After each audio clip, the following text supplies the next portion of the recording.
Pakistan rogue nation కాబట్టి దాని దగ్గర ఉన్న 170 అణ్వస్త్రాలను అంతర్జాతీయ అణు సంస్థ IAEA పర్యవేక్షణలోకి తీసుకువెళ్ళాలి అని మాట్లాడారు. ఇది ఎంతవరకు సమంజసం అంటే, ఫస్ట్ పాకిస్తాన్ని రాజ్నాథ్ సింగ్ గారు డిస్క్రైబ్ చేసిన విధానం ఏంటంటే, ఇది ఒక రోగ్ నేషన్.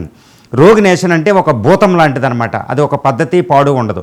రెండో విషయం ఏంటంటే, రోగ్ నేషన్ అంటే అంతర్జాతీయంగా ఏమంటారంటే it is a failed state అంటారు.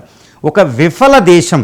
ఇప్పుడు సొమాలియా అని, ఇథియోపియా అని, యెమెన్ అని, ఈ ఆఫ్ఘనిస్తాను, మయన్మారు, బంగ్లాదేశ్, ఈ దేశాలన్నింటిలో ఏంటంటే విఫల దేశాలు అంటారు.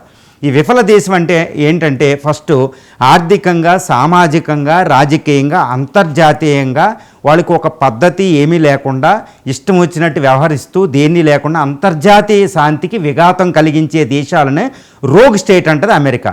అదేవిధంగా అంతర్జాతీయ చట్టాలు కూడా వీటిని ఏమంటారంటే ఫెయిల్డ్ స్టేట్, విఫల దేశాలు అంటారు. పాకిస్తాన్ సుస్పష్టంగా చెబితే ఇది ఒక విఫల దేశం. ఇప్పుడు రాజ్నాథ్ సింగ్ గారు ఒక్కళ్ళే కదా అన్నది, ప్రపంచమంతా అంటుంది. అంతర్జాతీయ చట్టాలకు అనుకూలంగా అది ఒక విఫల దేశం. విఫల దేశం అంటే రాజకీయంగా చూడండి, ఆర్మీ సగం, దాని స్వతంత్ర కాలంలో సగం కాలం ఆర్మీ. ఏ రోజు ఆర్మీ ప్రభుత్వం వస్తుందో తెలియదు.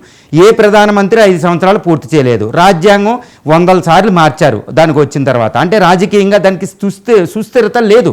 రెండు, అంతర్గతంగా సామాజికంగా ఒక పద్ధతి ఉండదు. ఎప్పుడు తిరుగుబాట్లు, బలూచిస్తాన్ అక్కడ నార్త్ వెస్టర్న్ ఫ్రాంటియర్ ప్రావిన్స్ అని ఇక్కడ తిరుగుబాట్లు ఉంటాయి. సో సామాజికంగా లేదు, మైనారిటీకి లేదు, సెక్యులరిజం లేదు.